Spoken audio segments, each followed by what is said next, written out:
Pak Malvin ini ya, katanya kalau sampah di lokasi depan toko dan terlambat diambil petugas kebersihan, selain menimbulkan kesan visual smell, apa ini buruk gitu? Oh, Pak Itu Ganes ya. tempat sampah di depan toko itu sudah hongshu yang buruk banget ya. Wah, harus di depan toko ya. Iya, kenapa harus di depan Hmm. toko ya? Pertama, sampah di depan toko sudah pemandangan yang tempat sampah meskipun tempat sampah. Kalau di depan Hmm. toko sudah jelas-jelas pemandangan yang tidak elok ya. Kedua, Iya. tentu aroma yang tidak sedap. Ketiga, Hmm. aroma yang tidak sedap mengundang banyak sekali lalat dan sebagainya Iya. teman-teman. Sehingga jangan kaget ya. Nanti pelanggan datang dia melihat lalat-lalat berseliweran ya, dia buka pintu lalat masuk ke mobil malah ya. Jadi Hmm. pandai-pandainya kita ketika mendesain awal toko, tentu saja tempat sampah bukan pilihan tepat untuk diletakkan di depan toko Anda. Iya. Kalaupun nih terpaksa sekali, dia harus dalam keadaan tertutup rapat rapi, eh, tetap bisa dikamuflase sehingga tidak menonjol sebagai tempat sampah dan tertutup, tidak boleh Hmm. terbuka ya, Hmm. aromanya tidak boleh kemana-mana gitu. Oke. Iya. Nah, kalau di toko dipasang dupa boleh, Pak? Boleh.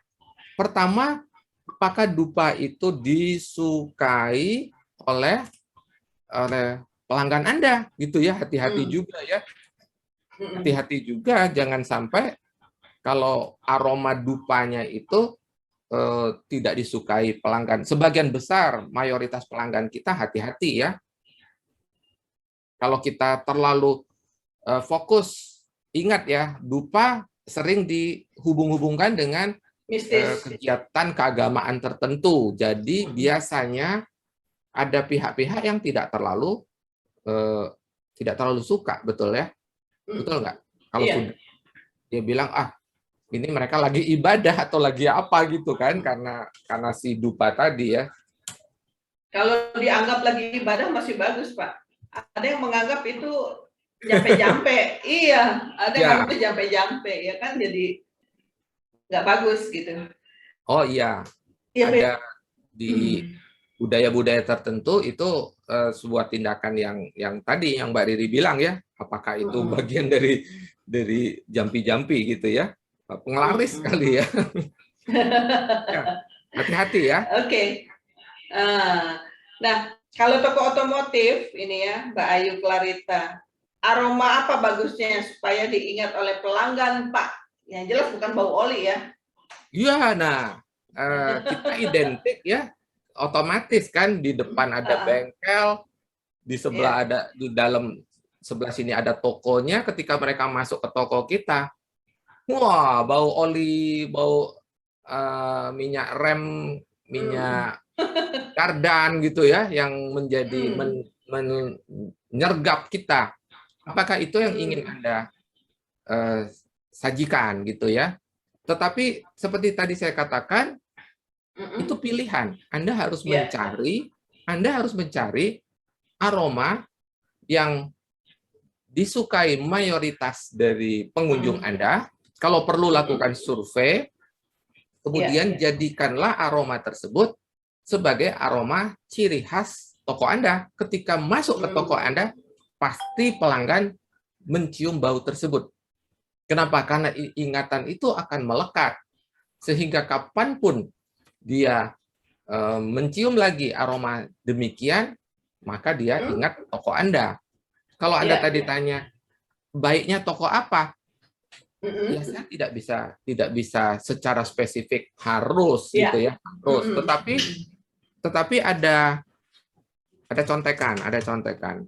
Begini, Oke. Bapak Ibu, Hmm. rajin-rajin tentu saja rajin-rajin cari tahu ya. Kalaupun saya bisa ngasih contekan, ini kan eh, bukan karena saya yang bilang, ini kan lagi-lagi namanya juga contekan. Yang contekan yang dengan gampang bisa kita dapat di mana? Di Hmm. internet ya. tanya aja sama Om Google. Studies have shown that when invigorating scents from citrus oil such as lemon and orange. Nah, ini saya kemarin dapat nih ya. Jadi kalau untuk retail, lemon and orange, jadi bau-bau citrus, lemon, orange, ya, lime, have been used in stores while people are shopping. That shoppers feel more comfortable, were more likely to make a purchase, and were also more likely to visit the store again.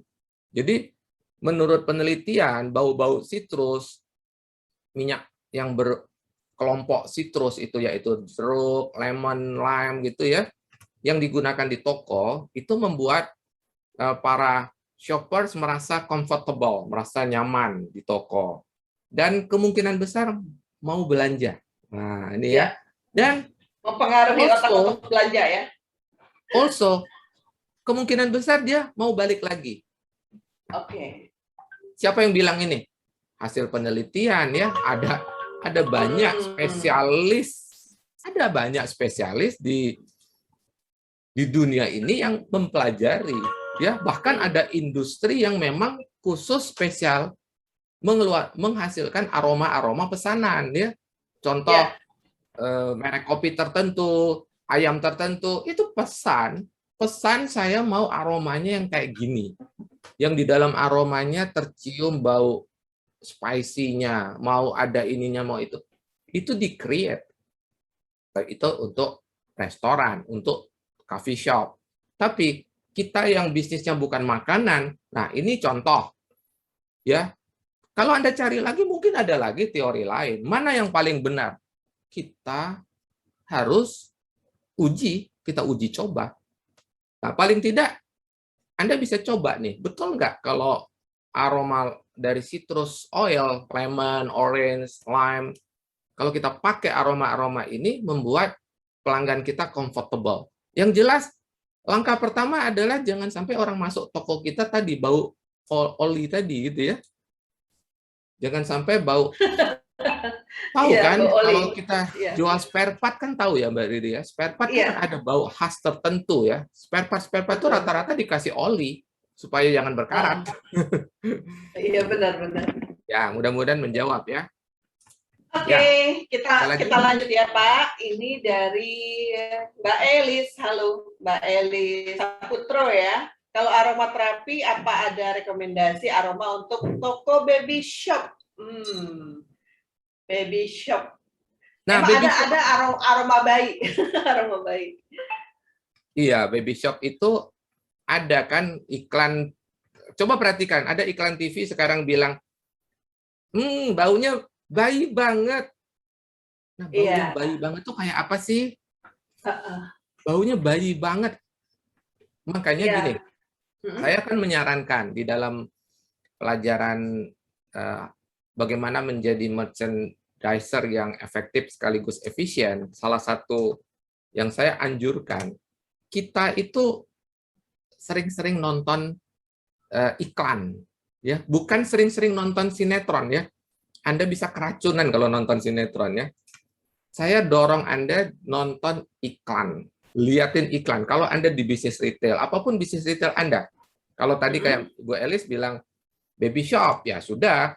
Anda perhatikan produk-produk yang Anda jual ya. Banyak sekali produk untuk baby, mulai dari susu, personal care, baby oil-nya, urusan mandinya ya. Minyak telon atau sabun baby. Pelindung si bayi supaya jangan kena nyamuk dan sebagainya, banyak sekali. Tapi ada yang menarik. Saya tidak mau menyebut merek tertentu ya, Anda harus cari. Ada sebuah brand yang menonjolkan bahwa produknya itu kalau dipakai itu bayi banget. Baunya bayi banget. Kenapa? Karena pakai produknya dia itu. Bayi banget. Nah, sekarang pertanyaan saya, apa sih yang bau bayi banget itu apa sih? Tentu apa? Bedak ya, bedak bayi. Tadi Mbak Riri bilang ada minyak telon gitu ya, baby oil-nya apanya. Itu apakah itu bisa dipesan, saya tidak tahu ya, apakah itu ada Pak. Ada ya, tuh Mbak Riri bilang ada. pesan dong aroma bayi. Masuk untuk Ya, pesan. aroma baby store lah pesennya kan. Oke. Ilmu pengetahuan mengajarkan atau memberitahu bahwa kita produk aroma-aroma tersebut bisa di-create, bisa dibuat. Ya. Mau itu alami, mau itu buatan. Nah, jadi kalau untuk baby shop, ya tentu saya lebih cenderung bau-bau yang selain tadi bau bayi banget itu, ya saya tahu lah bau bayi banget, cuman sulit saja mendeskripsikannya ya. Kita tahu kan kalau kita dekat bayi kan aroma bayi kan khas banget. Tetapi kita juga bisa ke produk-produk yang sering digunakan untuk produk bayi. Contohnya apa? Bau-bau yang tadi, bau-bau yang strawberry gitu ya, Mbak Riri ya. Produk bayi kan pasti ada yang aroma stroberinya, ada bau lemon dan sebagainya. Barangkali produk-produk seperti itu, Bu Elis, yang bisa dicoba. Kalau tadi dari hasil penelitian yang tadi saya sampaikan, kan dia di situ dikatakan aroma yang dari kelompok sitrus ya, kelompok sitrus itu kelompok jeruk-jerukan itu, sitrus itu, ini itu antara lain lemon, orange itu bisa membuat pelanggan merasa comfortable di toko kita, mendorong dia more likely akan make a purchase dan more likely visit store again. Nah itu kan yang penting ya, dia kemungkinan besar mau datang lagi. Kenapa? Dugaan saya nih, ini justifikasi saya ya. Saya selalu berpikir, saya tidak telan mentah-mentah saja apapun yang saya baca dari internet. Dugaan saya nih, kenapa mereka more likely visit our store again? Kenapa? Aroma orange, lemon itu aroma yang umum di mana-mana kita bisa temukan. Jadi kemungkinan besar dia akan menemukan aroma itu kapanpun, dimanapun, setiap saat dalam frekuensi yang agak sering. Dan coba bayangkan kalau dia smell bau orange lagi atau lemon lagi, dia connect ke toko kita, itu dugaan saya. Tiap kali dia smell orange, yang khas. Karena khas. Tiap kali dia minum orange juice datang, dia minum orange-nya orange segar gitu ya, bukan yang sirup, bukan yang kemasan gitu ya, asli. Begitu dia nyoba yang asli ya, Mbak Riri ya, dia connect-nya kemana? Tokonya baby shop yang bau orange. Bisa. Itu dugaan saya. Ya? Karena itu produk umum, di mana-mana kita bisa temukan lime, orange itu ya, sehingga bukan aroma yang sulit didapat. Aroma yang gampang sekali. Tapi memang aroma tertentu memang menimbulkan efek ya. Kalau kita belajar aromaterapi, memang aroma-aroma tertentu seperti tadi dibilang orange itu menimbulkan efek kalem ya, comfortable buat si yang smell. Iya, oke. Nah, ini Mbak Yanti Susanti. Oh, tadi kalau Bu Elis kan punya toko baby shop ya? Ya. Oh, I see. Mbak Yanti Susanti, bagaimana dengan cafe outdoor? Perlu nggak ya bau-bauan? Perlu. Ketiup angin nggak itu ya? Justru kalau hanya mengandalkan bau asli, lenyap. Iya. Justru kita butuh tambahan. Nah, oke, kalau tadi kafe apa yang Anda tonjolkan? Apanya yang ingin Anda tonjolkan? Apanya yang Anda ingin kalau orang smell lagi, dia ingat kafe Anda? Apanya? Lalu aroma itu yang Anda jaga, senantiasa dijaga. Apalagi yang saya tahu nih, yang bertanya itu kafenya di lantai 2. Gimana caranya supaya aromanya itu turun ke bawah, ke orang-orang yang lagi servis motor, yang lagi menunggu, sehingga mereka sedap naik ke kafe Anda. Ya. Itu manfaat dari aroma. Jadi aroma itu ya dibagi-bagi, tetapi masalahnya kalau Anda hanya mengandalkan yang asli, dari kalau Anda masak baru aromanya keluar, Anda tidak masak aromanya tidak ada. Maka Anda sulit sekali mengkonek antara aroma yang Anda ciptakan dengan keputusan makan, gitu ya. Lapar nih, makan. Yes, oke. Nah, siapa lagi yang akan memberikan pertanyaan? Raise hand dong, dari tadi nggak ada yang open mic nih. Kangen berinteraksi, ya. Silakan, Bapak Ya, Ibu silakan. raise hand. Kalau gitu kita Buka mic-nya. bentar Mbak Riri, mereka nggak bisa Oh, open mic sekarang. mic-nya Kan nggak bisa kita- dibuka. Ya, ya, ya. Setting Sorry. dulu ya. Sebentar, saya buka dulu ya. Mbak Riri, unmute sendiri ya. Oke. Sudah, Silakan. open mic, silakan. Bapak Ibu, kita berinteraksi biar lebih jelas ya. Soalnya Silakan yang ingin. ada 60 orang, masa kita nggak berinteraksi? Nah, itu dia. Ini Pak ditunggu oleh Pak Edi Arta Motor kunjungannya, Pak. Mau dihadiahi motor apa mobil begitu ya? Pak Kris, silakan diambil di Edi Arta Motor, Pak. Ya, mudah-mudahan bisa segera berkunjung ya. Kayaknya mereka udah kangen. Lama nggak ke sana ya? Di mana ya lokasinya nih Edi Arta Motor? Di Bali dia. Oh, Bali. Oke. Bu Teti. Dari langsung semangat. Ya, Bali. Bali lagi. Ya, Bu Teti, silakan. Ya. Bu Teti, ada aroma apa di toko Bu Teti? Silakan Bu Teti sharing juga. Dulu Mbak Teti. Ya mau nanya itu tadi Pak. Iya. Ya, lebih baik yang model digantung di AC atau yang tipe humidifier gitu Pak. Kalau mau lebih konsisten itu mendingan yang apakah lewat humidifier tahu ya, banyak kan belakangan. Mestinya Ibu Teti jual tuh humidifier. Jadi ada jual, air, Pak. ada lampunya gitu ya, terus dia mengeluarkan itu sekaligus dia menjadi humidifier. Itu jauh lebih bisa dikontrol. Karena kalau yang tadi kita bilang kita gantung, itu kan ada yang jual ya, yang produk-produk massal, itu tahu sendiri. Kalau lagi baru awal dia fresh.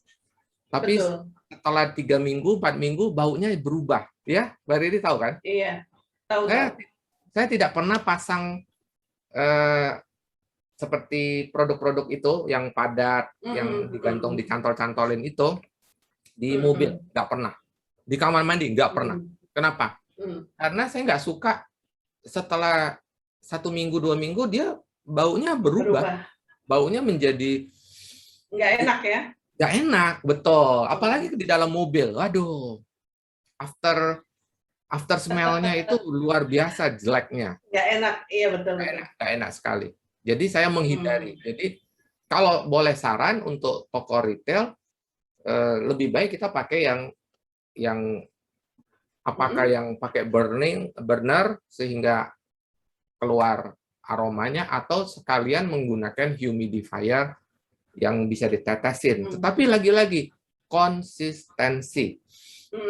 Orang masuk bau apa yang dia rasakan, dan jangan terlalu khas ya, jangan terlalu khas. Makin umum aromanya, aroma sedap tapi umum, makin berdampak untuk mereka ingat kembali toko Anda, Pertama, aroma tersebut membuat mereka nyaman selagi di toko Anda, sehingga mereka merasakan begitu mereka keluar, baunya sudah kacau di luar ya, tapi artinya apa? Dia merasakan enak ya di toko tadi ya, baunya sedap, nyaman. Begitu dia keluar dia merasakan. Nah, itu efek itu loh, efek itu yang kita harapkan, sehingga mereka berpikir begini. Kalau suatu hari dia ingin lagi suasana seperti tadi, dia datang lagi ke toko kita. Kenapa? Dia mendapatkan lagi suasana yang kompleks tadi, yang yang dia lihat, apa yang dia dengar, dan apa yang dia smell, apa yang dia cium, apa yang dia rasakan di toko kita. Atau nanti dia bergaul di masyarakat, ketemu lagi aroma yang mirip dengan dia ingat lagi toko kita. Itu sebenarnya tujuan dari mempunyai aroma yang khas, ya, aroma yang khas. Tapi kalau baunya sampai 10 toko sama, misalkan 10 lokasi dengan orang lain, apakah customer itu akan mengingat secara spesifik toko kita gitu? Nah, betul yang pertanyaan Mbak Riri tadi, harus kita waspadai.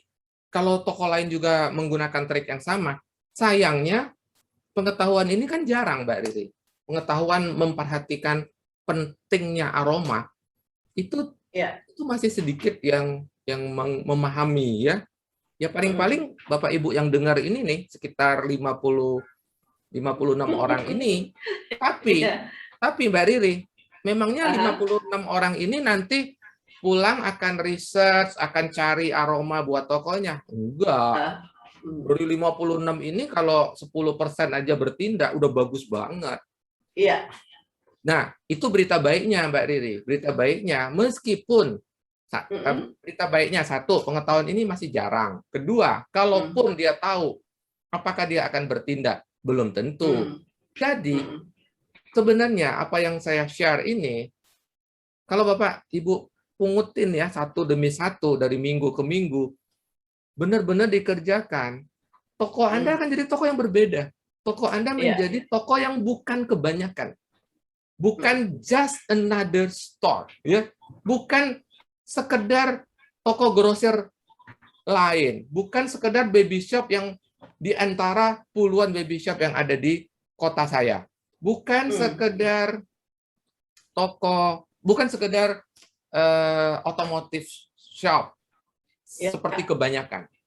Toko kita berbeda. Berbeda apa? Kita punya store ambience. Store ambience, kalau orang lihat, itu toko kita khas. Khas dari apa? Dari yang penataan, penerangan, yang kita bisa dengar. Ingat ya, musik, ya, musiknya khas. Toko kita tuh khas musiknya. Plus, ngomong-ngomong soal musik ya, mumpung ingat nih Mbak Riri. Iya, gimana? Tadi pagi saya dikirimin video. Oleh salah seorang. Dia ngirim video. Tapi yang saya tangkap pendengaran. Saya mendengar musik. Nah, musiknya juadul banget. Juadul banget. Pokoknya saya belum sampaikan ke orangnya. Tapi itulah store ambience. Toko kita mau dinilai sebagai toko apa? Musik. Musik, lagu buat orang-orang tertentu. Contoh, kalau kita menjelang hari raya, masa bimbo lagi, gitu ya. Kan sudah berkembang kan musik bernuansa Islami itu sekarang sudah banyak banget ya. Masa kalau kita putar bimbo lagi, coba bayangin. Waduh, bimbo itu saya ingat. Berapa Mbak Riri?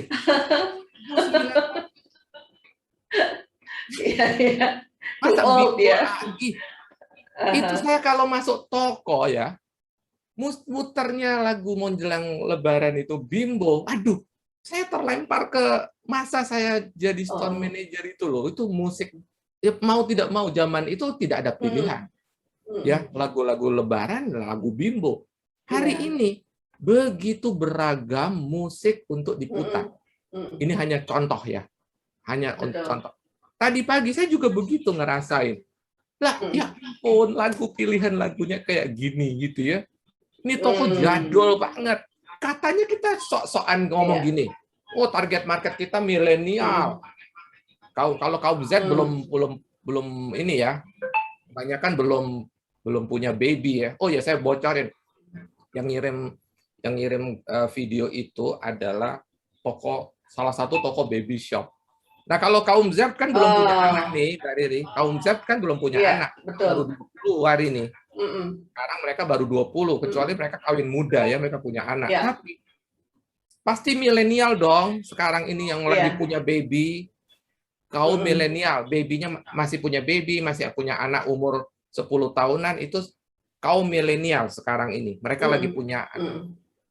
Sesuaikan dong lagu kita. Ya. Smell. Jangan pakai Yes.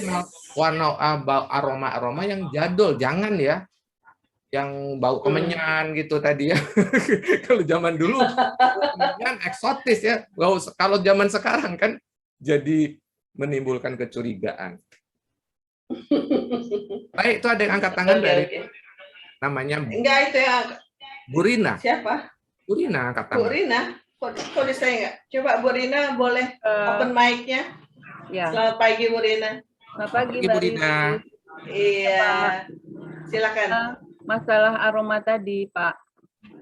Kalau Ya. sekeliling kita ini aroma tetangga gimana, Pak? Kiri Aroma kanan tetangga. pecel lele, depan nasi padang. Wow. Jadi Gimana macam-macam lawan? ya. Mau makan padang depannya, kiri kanan pecel lele. Nah, kan Oke. aroma Oh. kuat itu. Oke. Baik. Ibu mau nggak bau pecel lelenya masuk ke toko Ibu? Masuk.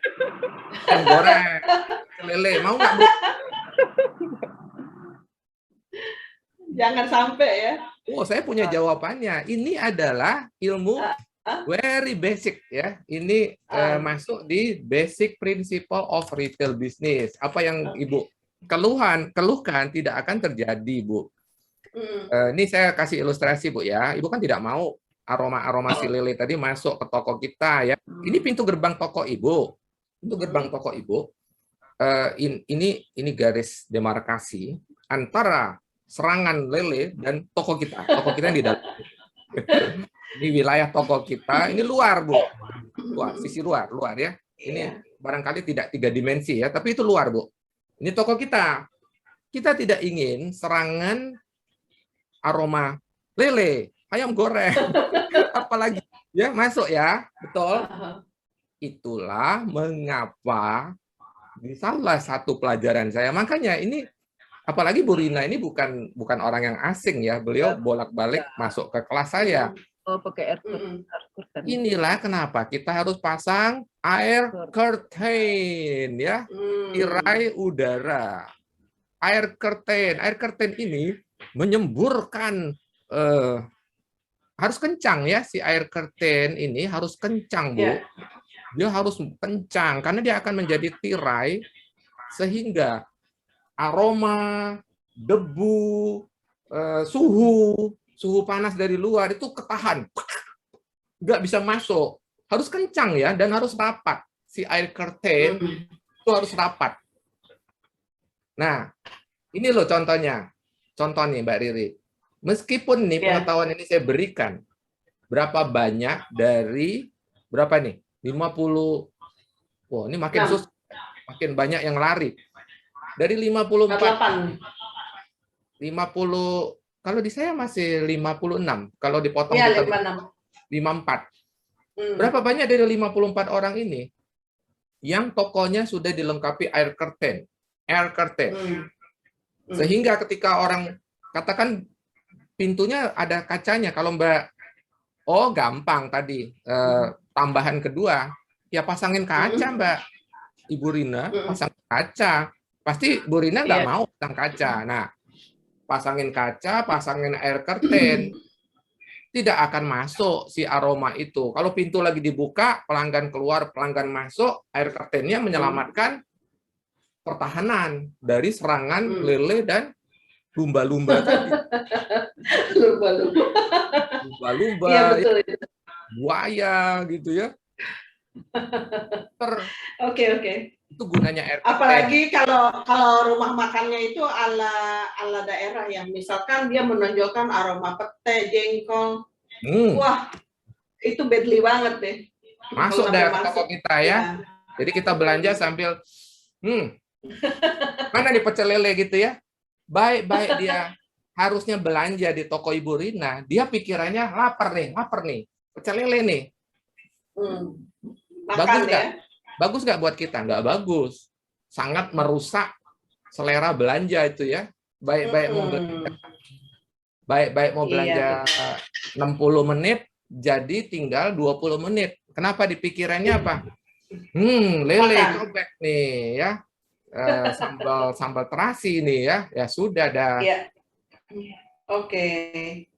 Oh, kalau saya jadi ini kita di Ya, Jadi apa? kalau saya jadi penjual lele, itu saya semburin loh. Saya goreng lele di depan, terus kipas anginnya sengaja ada satu yang saya semburkan ke mukanya, ke arah itu gerbang Ibu Burina. Serius. Burina. Kenapa?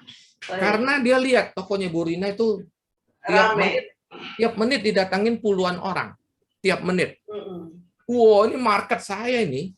Semburin bau lele, bau lumba-lumba. Wow, masuk ya. Sudah dah. Mereka cepetan lapar nih, lapar. Lele, yuk, lele. Gitu, ya. Ya, silakan Mbak Diri. Habis waktu ya? Baik. Habis waktu 2 menit lagi, tapi ini yang terakhir bisa lah ya, Pak Kris Aditya Happy. Pak Aditya Happy, Pak Gusman gimana menciptakan store ambience di retail grosir? Di retail grosir. Nah, hati-hati kalau grosir, saya pernah kerja di retail grosir, aromanya sangat khas, sangat khas. Bahkan semua snack, kacang garing atau apapun, semua snack, coklat dan sebagainya. Pokoknya yang ada kemasan plastik itu, yang kita pikir aman, itu jangan deh ya, jangan belanja snack di toko grosir.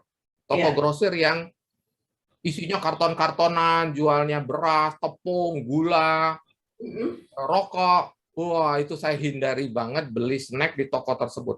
Kenapa?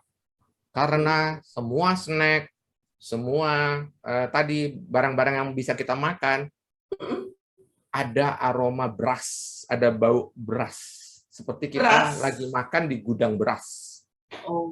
Apapun yang kita makan, ada aroma tertentu. Serius. Ya, snack. Saya beli snack tradisional, Mbak Riri, snack tradisional yang bungkus kan? Kalau snack tradisional bungkus itu tidak. Jangan kita pikir kan di dalam plastik. Dalam ukuran nano, plastik itu tembus. Tembus. Aroma itu tidak butuh celah besar. Aroma itu dalam ukuran nanoskopik masuk ke dalam snack itu. Kalau nggak percaya, kalau kita terbang naik pesawat, kita bawa snack, kita akan gelembung. Kenapa? Karena tekanan cabin itu tinggi. Jadi udara ditekan masuk ke ini. Kenapa snack kita gelembung di dalam pesawat? Snack. Jangan dibuka ya, snack yang di dalam itu, di dalam tas atau bagasi Anda. Coba naik pesawat, masukin snack. Tungguin. Dia lama-lama makin kencang baru kayak balon. Balon. Dan dalam beberapa kasus tiba-tiba pecah. Iya, betul. Kenapa? Tekanan di kabin masuk. Nah, itu bukti bahwa meskipun dia kemasan plastik, dia tembus. Jadi, balik ke pertanyaan Pak Aditya tadi, kalau Anda menyadari toko Anda ketika pelanggan masuk akan menikmati bau beras, bau tepung, dan bau yang seperti itu, saya tanya balik, apakah itu aroma yang sedap? Apakah itu aroma yang ingin Anda ciptakan buat mereka? Kalau itu tidak masalah buat Anda, ya sudah. Oh, isinya juga para pedagang ya yang datang ke grosir, ada pedagang. Pertanyaannya, apakah pedagang tidak perlu di-entertain? Apakah pedagang tidak perlu dibuat nyaman, baik secara visual, baik secara pendengaran, baik secara penciuman dari aroma? Apakah dia tidak membutuhkan itu? Itu menjadi pertanyaan. Kalau itu ditanyakan kepada saya pasti akan menciptakan atau meng-create aroma yang khas toko saya. Tujuannya apa? Ingat belanja, ingat toko saya. Ingat belanja lagi, ingat toko saya. Bukan toko lain. Kenapa? Karena saya punya ciri khas, saya punya karakter. Gitu. Baik. Oke, sudah waktunya kita close ya, karena ini sudah jam 11. Lanjut di minggu depan. masih ada bahasan terkait store ambience? Masih ada 2 lagi. Ya, Ambience berarti yang bisa kita serap lewat indera pengecap, dan satunya lagi indera perasa, yaitu rasa. kulit atau sentuhan. Ya, masih ada 2 Baik. lagi. Ya. Oke. Tapi tergantung Bapak Ya. Ibu ya. Kalau Bapak Ibu merasa, aduh Merasa bosan nggak perlu, ya, store ambience terus, ganti gitu, mau tema. ganti, nggak apa-apa. Kita bisa jeda ya. Kita bisa ganti tema. Ya. Kan ini saya pikir kan nanggung nih. Itu kan waktu itu diusulkan peserta loh, Mbak Riri. Jadi saya pikir sekalian kita habiskan. Tapi kalau Bapak Ibu merasa, aduh bosan juga yang ngomong store ambience saja tiap. Atau merasa ada yang lebih penting mungkin, Ya. temanya apa boleh diusulkan. Ya, kita boleh jeda ya. Katakan jeda dulu Pak, masa store ambience terus? Boleh ya. Nanti kita topik lain. Nanti kapan lagi kita sambung lagi store ambience Ya. lagi. Boleh. Like and share jika Anda memandang materi ini bermanfaat. Sampai kita berjumpa lagi. Salam, grow and